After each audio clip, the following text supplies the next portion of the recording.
Sore itu Lina sedang dirundung kesedihan dengan masalah-masalah yang menimpanya. Lina berjalan dengan tangga gontai. Terlihat kalau dia sedang bersedih di raut wajahnya.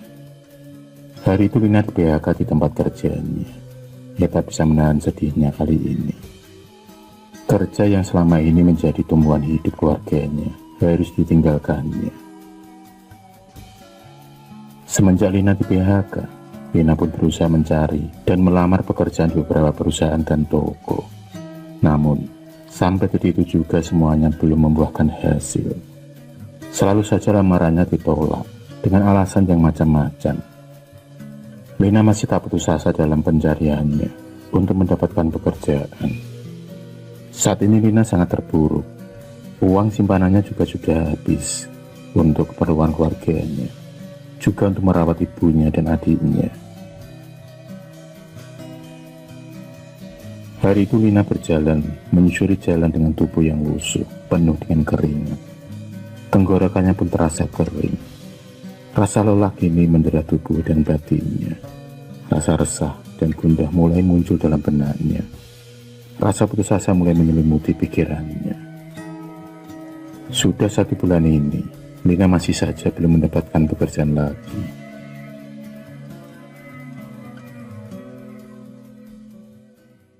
Masalah demi masalah mulai muncul menerpa kehidupannya. Ibunya yang sangat disayanginya kini menderita sakit keras dan harus membutuhkan biaya yang sangat banyak untuk berobat ke rumah sakit. Pukulan berat bagi Lina, kini yang lagi tidak bekerja. Uang sudah habis dan ia kini masih belum bisa mendapatkan pekerjaan. Kini beban lain semakin menumpuk di kepalanya. Ia juga tak mau membiarkan ibu yang disayanginya itu menderita. Di saat Lina tengah terduduk lemas di sebuah kursi kayu di pinggiran taman, tiba-tiba datanglah seorang laki-laki parubaya mendatanginya. Laki-laki tersebut kemudian menanyakan, apakah lagi sendirian atau memang sedang menunggu seseorang. Lina hanya mengangguk kala itu dan dia pun mengatakan dia tidak menunggu siapapun. Entah kenapa Lina mau menjawab pertanyaan laki-laki tersebut. Sejurus kemudian mereka pun terlibat dalam sebuah pembicaraan dan laki-laki tersebut menawari dan memberikan sebuah botol air mineral kepada Lina. Lina pun menyambut baik niat laki-laki tersebut. Kini kerongkongan Lina terasa segar, seperti terkena guyuran air hujan yang membasahi bumi. Terasa segar dan dingin. Entah sudah berapa lama mereka duduk berbincang-bincang. Yang pasti Lina menikmati perbincangan itu. Ia merasa nyaman bersama laki-laki parubaya itu. Laki-laki yang baru saja dikenalnya di tempat itu.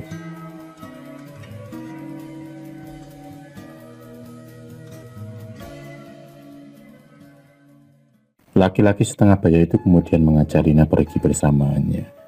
Mereka berdua pun kemudian melangkah meninggalkan tempat tersebut. Mereka berjalan menuju ke sebuah mobil sedan putih yang terlihat mewah dan elegan. Mobil baru keluaran baru. Lina hanya menurut saja saat laki-laki setengah baya tersebut mengajaknya untuk naik mobilnya. 15 menit perjalanan, maka sampailah mereka berdua di sebuah rumah gedung. Rumah yang tampak sangat mewah dan berlantai 3 dan berdindingkan marmer yang sangat indah.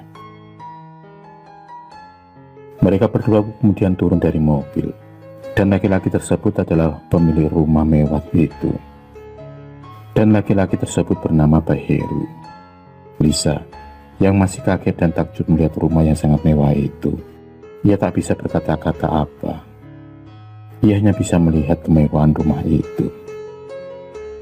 Pak Heru kemudian mengajak Lina untuk masuk ke dalam rumah mewahnya.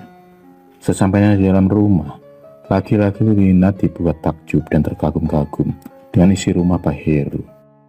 Tampak barang-barang mewah di mana-mana. Ruangannya juga luas dan besar. Pak Heru kemudian mempersilahkan Lina untuk duduk di sofa rumahnya. Dan kemudian keluarlah mbok-mbok pembantu rumah tangga. Pak Heru datang membawakan minuman untuk mereka berdua. Sejurus kemudian, mereka tampak asik mengobrol berdua. Lina pun merasa nyaman bersama Pak Heru yang sangat ramah dan baik.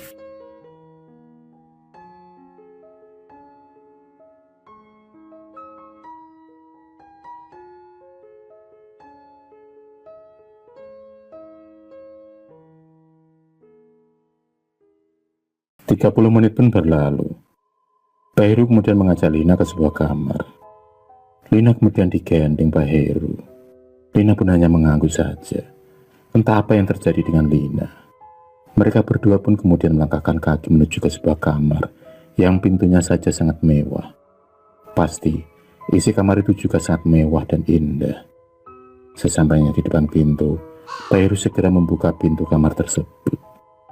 Terlihat sebuah kamar yang mewah dengan ranjang tidur bergaya Eropa klasik dan kasur empuk dengan selimut yang tebal berwarna putih, membuat ranjang tersebut tampak semakin mewah dan elegan.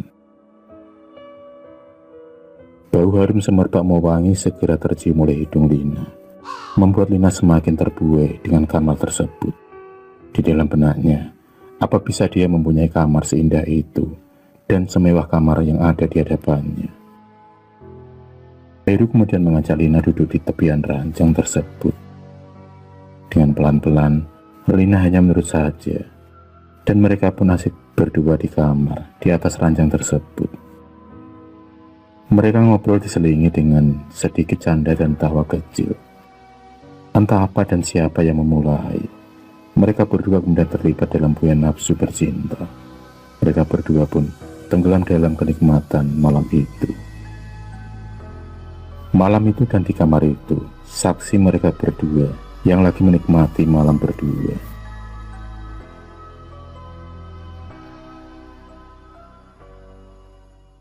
Seusai bercinta, Pak Heru kemudian melangkahkan kakinya keluar kamar. Dan kini, tinggal Lina sendirian di dalam kamar tersebut. Tak terasa, menetes air mata Lina dan jatuh ke bawah. Ia sadar dengan apa yang telah dilakukannya. Ia sadar itu bertentangan dengan hati nuraninya. Tapi ia teringat dengan keadaan ibunya yang membutuhkan biaya yang sangat banyak untuk berobat. Lina ingin segera bisa membawa ibunya untuk berobat ke dokter.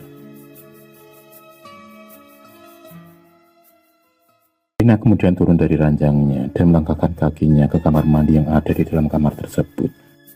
Segera, ia kemudian melepaskan sebagian pakaiannya dan segera memutar keran shower.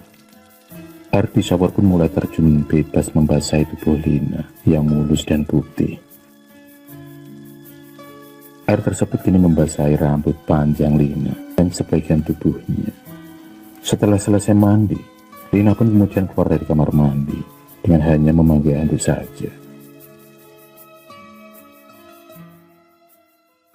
Di dalam kamar, sudah terlihat Pak Heru yang duduk di tepian ranjang. Lina pun segera berjalan dan memakai pakaiannya dengan pakaian yang sudah disiapkan oleh Pak Heru. Sebuah gaun yang tampak cantik dan mewah. Lina tampak cantik malam itu dengan gaun pemberian dari Pak Heru. Dan tak lupa Pak Heru memberikan sebuah amplop yang ternyata amplop itu berisi uang yang sangat banyak. Dan dia pun bilang, uang itu akan berguna untuk menyembuhkan penyakit ibunya dan untuk hidup Lina sekeluarga.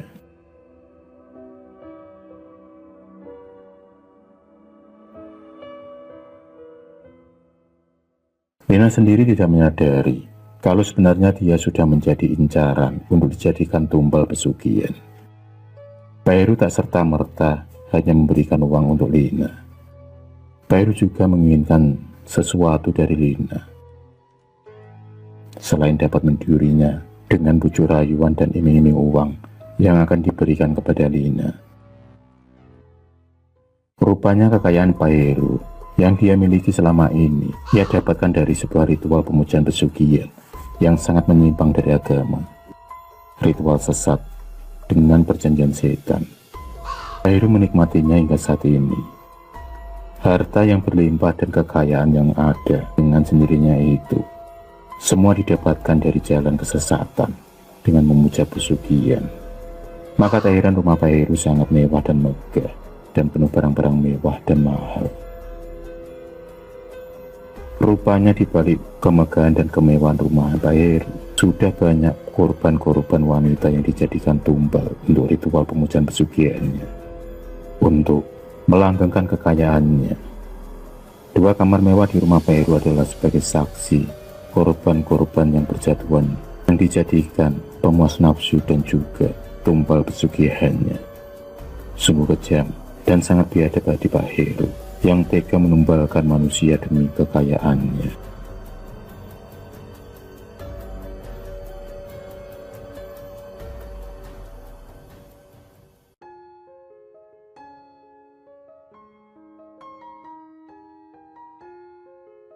Malam itu Pak Heru mengantar Lina dengan mobil mewahnya. Ia mengantarkan Lina pulang ke rumah. Di dalam mobil, Pak Heru pun mengajak ngobrol Lina. Dan dia bilang, di dalam tas Lina ada handphone untuk komunikasi. Handphone tersebut diberikan untuk Lina. Tak terasa, perjalanannya sampai juga di depan rumah Lina. Sesampainya di depan rumah Lina, Pak Heru kemudian berpamitan untuk pulang. Dan Lina pun segera masuk ke dalam rumahnya. Di depannya tampak tergolek lemas, tertidur pulas di atas kasur. Dialah ibunya.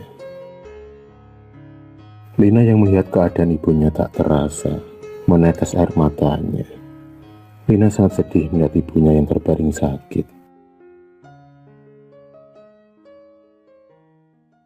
Keesokan paginya Lina mengajak ibunya untuk berobat ke rumah sakit.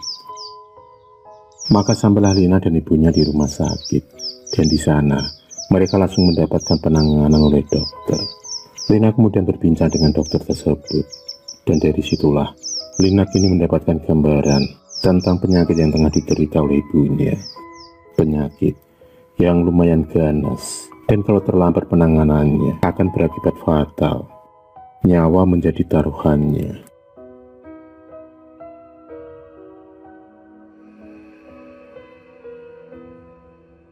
Lina pun memutuskan untuk merawat inap ibunya di rumah sakit. Itu semua juga karena saran dari para dokter yang mengatakan kalau ibunya harus segera dioperasi untuk membuang penyakit yang sudah mulai mengakar di dalam tubuh ibu Lina. Operasi harus dilakukan untuk mengangkat dan membersihkan jaringan-jaringan yang telah terinfeksi dan telah mengakar pada tubuh ibu Lina tersebut. Meski nanti harus mengeluarkan biaya yang sangat lumayan banyak atau malah banyak, Lina pun sudah siap untuk menanggungnya.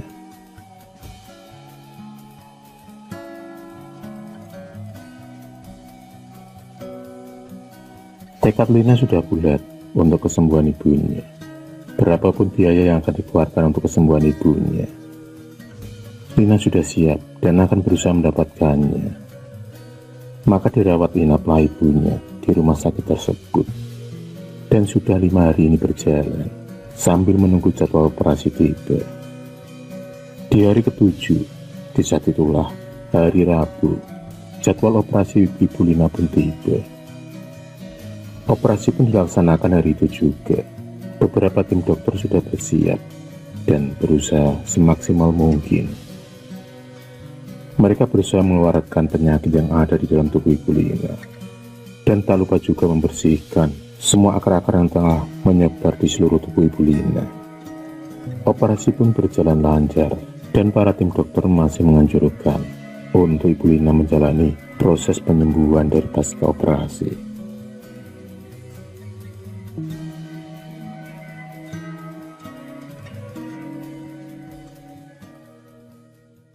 Kini ibu Lina sudah sembuh dari sakitnya, dan Lina sendiri sangat senang dan bahagia atas kesembuhan dari ibunya. Uang yang diberikan oleh Pak Heru ternyata masih kurang untuk biaya operasi, dan selebihnya Pak Heru pun mentransfer lagi uang kepada Lina dengan syarat Lina mau diajaknya lagi. Pak Heru mengajak Lina untuk kawin kontrak. Lina yang sadar dan kepepet dengan keadaannya hanya bisa menyetujui syarat yang diajukan oleh Pak Heru. Kini Lina pun resmi menjadi istri dari Pak Heru, istri kawin kontrak, dengan perjanjian yang mereka sepakati. Hari-hari kini Lina jalani dengan menjadi istri Pak Heru. Pak Heru sangat royal kepada Lina. Dia selalu memberikan apa saja yang diingini Lina, dari perhiasan, uang, dan sebagainya. Kini hidup Lina tampak mulai bahagia dengan segala apa yang didapatkannya dari Pak Heru.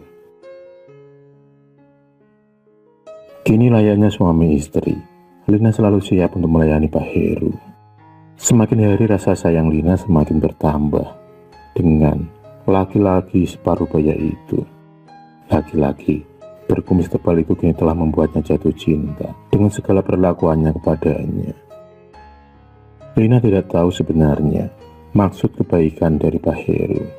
Dia tak tahu apa di balik ini semua yang sewaktu-waktu akan mengancam nyawanya.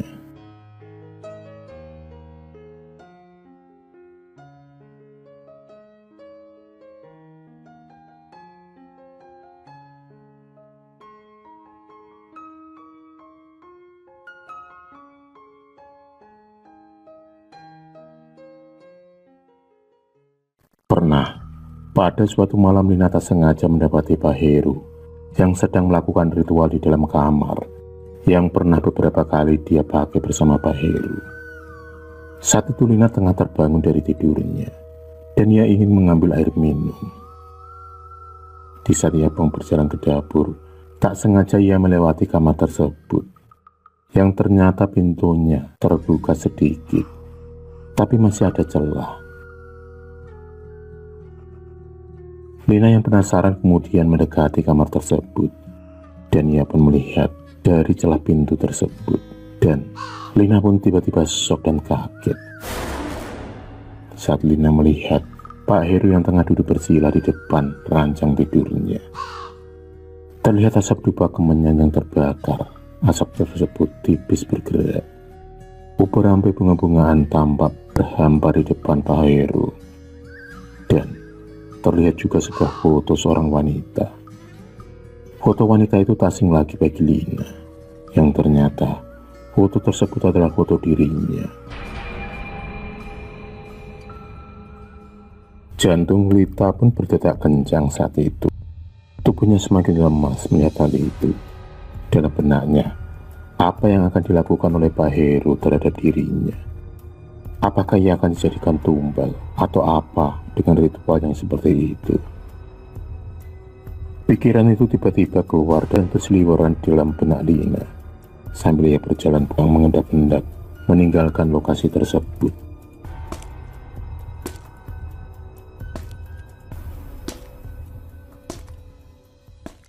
Malam itu juga Lina pergi dengan mengendap-endap keluar rumah. Ia membawa beberapa pakaiannya yang dimasukkan ke dalam tas. Ia pun segera keluar dari rumah Pak Heru. Ia sangat ketakutan kali ini.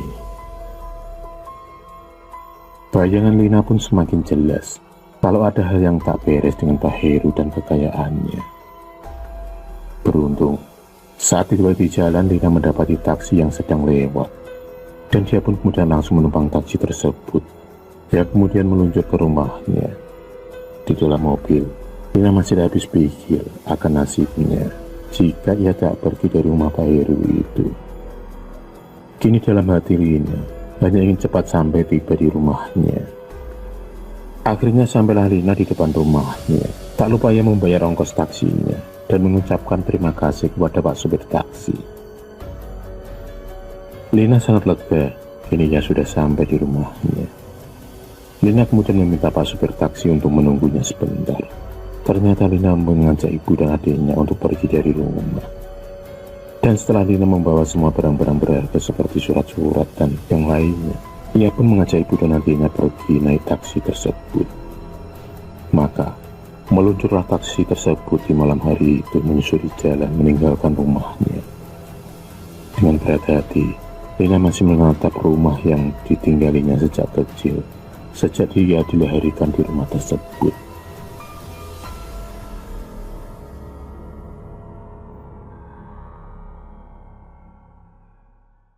Dengan uang tabungan yang diberikan oleh Pak Heru selama ini, Lina kemudian membeli rumah baru yang mereka tempati bertiga.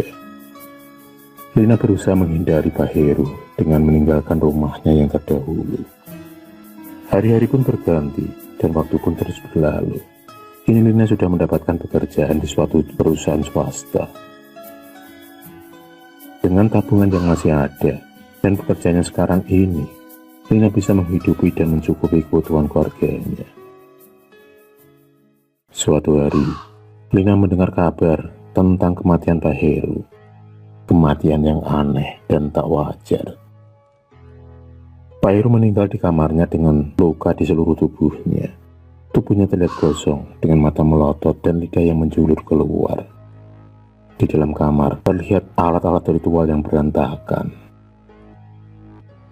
Kabar yang beredar, Pak Heru ternyata adalah pemuja pesugihan dengan menumbalkan nyawa-nyawa wanita yang dinikahi maupun tidak. Wanita-wanita tersebut dijadikan persembahan untuk iblis agar kekayaan Pak Heru menjadi langgeng dan semakin bertambah banyak. Ritual pesugihan yang sangat menyesatkan umat manusia. Lina pun bersyukur di dalam hati ia telah lolos dan terhindar dari dijadikan sebagai calon tumbal pesugihan yang dianut oleh Pak Heru.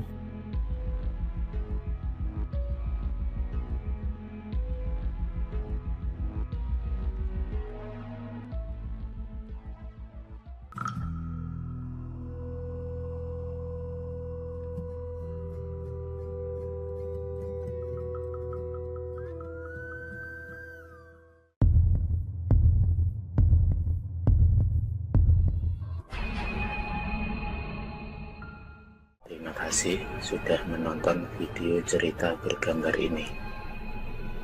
Klik subscribe untuk terus berlangganan video-video cerita bergambar selanjutnya. Semangat berkarya.